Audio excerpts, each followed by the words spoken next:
Hey guys, welcome to Rosie's Dessert Spot. Today we'll be creating these fun coloured lemon slices on this cake. So you're going to need lemons. I have 3 of them that I chose, and I chose them based on how similar they looked in size and shape. And then I'm trimming down to create as many lemon slices as I possibly can.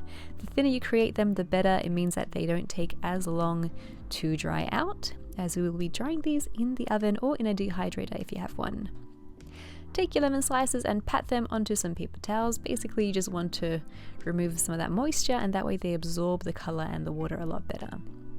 This is just water I have in a deep dish, and I've added some gel food color in teal. I'm going to grab my lemon slices and just toss them in there. Add a little bit extra water if you need to, just to make sure that they're completely submerged, and then continue with your other colors. You could also use liquid color instead of gel food color, totally up to you. I just think gel food color would be a lot stronger, so it'll absorb better, but that's just my theory. Set them aside for a good half an hour to soak, and then prepare your cake. I have 2 6-inch cakes, and I'm cutting them twice each, so I end up with 6 layers of cake in total. I wanted this to be a little bit taller than usual. Fill in with that buttercream, and I'll have the recipe listed in the description box up top for you guys, and also in the eye icon in the right hand side. Layer on, making sure to press that buttercream up and over the sides, and then when all your cake layers have been stacked, create a crumb coat. This is just a thin layer of frosting all around the cake, trapping in any crumbs, and I'm using that extra buttercream on the side to feed that crumb coat. Take your frosting scraper and smooth out your cake.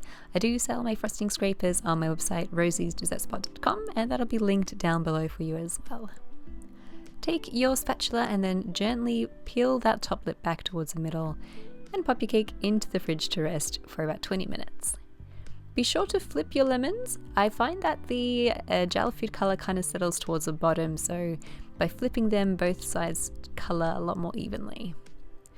Once they've absorbed enough color, you can pop them onto a tray lined with baking paper into the oven with the door left slightly ajar at 150 degrees Celsius for a good hour and a half. Then you want to flip them and continue to dry them for another hour and a half.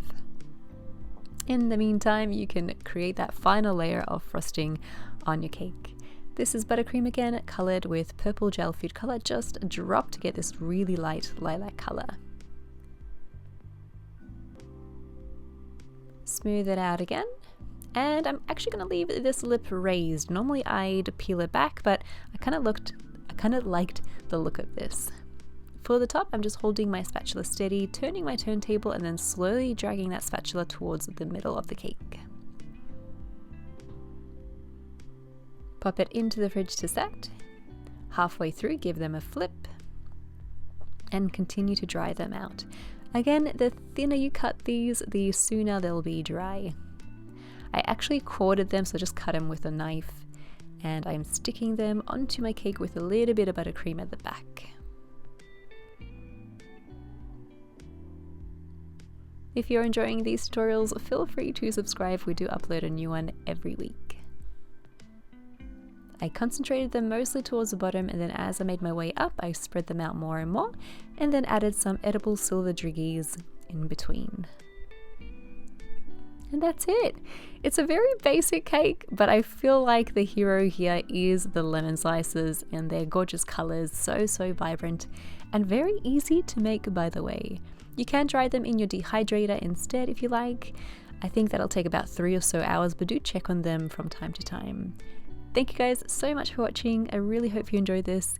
And if you do recreate it, #Rosie's Dessert Spot so I can see it too. And we'll catch you again in the next one.